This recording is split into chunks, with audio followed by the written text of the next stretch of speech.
You talked, Charlie, I think it was you that talked a bit about like the Mueller investigation. Yeah. I know you said it was like a waste of time, that kind of thing.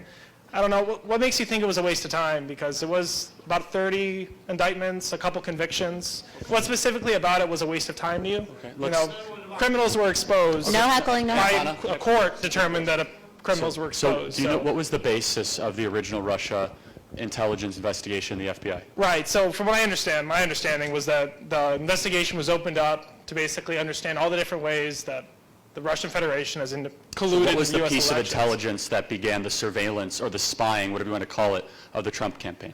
No idea. Okay, but so yeah. it was a dossier Right. that was funded by the Democrat National Committee and the Hillary Clinton campaign, constructed by an opposition research firm called Fusion GPS. The dossier has been disproven and debunked to have so many inaccuracies and misleading facts and information. So that was put in front of a FISA judge. For those of you that don't know what a FISA judge is, that is giving permission for the United States government to surveil its own citizens. Now, there were 3 members of the Trump campaign that were former individuals at highest level of national security: Chris Christie, Rudy Giuliani, and Lieutenant General Michael Flynn.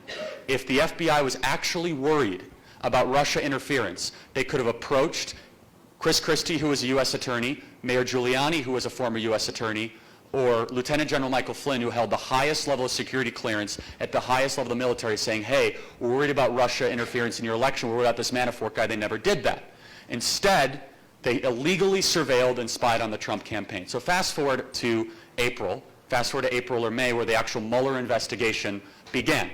Andrew McCabe said it himself that his own internal workings towards getting eventual triggering of the Mueller investigation was based on the phony intelligence of Fusion GPS and based on this investigation. But you said 30 indictments. Let's break this down.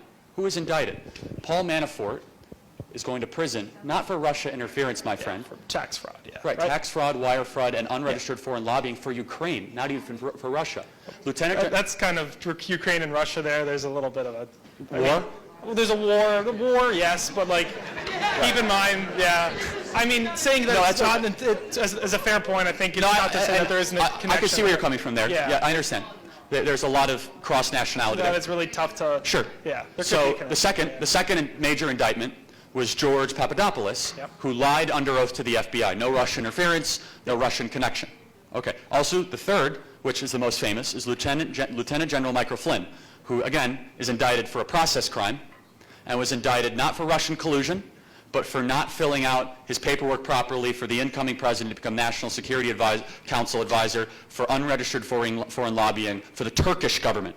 Okay? The fourth person who was indicted was the former attorney to the president, Michael Cohen, who we have on the record now lying at least 15 times to Congress under 2 separate testimonies. Now, he was not indicted for Russian collusion. He was not indicted for interference. He was indicted for taxi medallion fraud, tax fraud, and wire fraud. Now, those are the 4 Americans so far. There might be more. There probably won't be. Actually, the 5th. I'm sorry. There was a 5th. Obama's White House counsel was just recently indicted. Yeah, that's true, yeah. I'm sorry.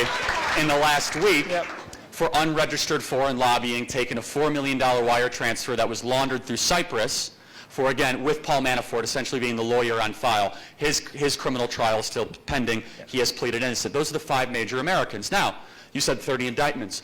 The rest of them are foreign Russian citizens that we could indict the entire country of Russia for essentially colluding against America, because every day the whole country is registered as a foreign adversary. So we just picked 25 people that were running Russian troll farms. Now, the 5 things that I told you could have been done with just telling the Department of Justice to do their job. Bob Mueller was not needed for $30 million creating a public assassination campaign against a president that was originally based on faulty intelligence. And so, I think you and I can agree that doing that for 2 years and exacerbating this Russian narrative, where Congressman Adam Schiff, chairman of the House Intelligence Committee, now said there has yet to be released evidence that is material of Russian collusion against the Trump campaign. We're still waiting for what that is. There are 1,800 articles amongst the 4 major newspapers in America: USA Today, the Washington Post, the LA Times, and the New York Times. 1,800 articles alluding or directly connecting Donald Trump and the Trump campaign to committing treason with a foreign adversary.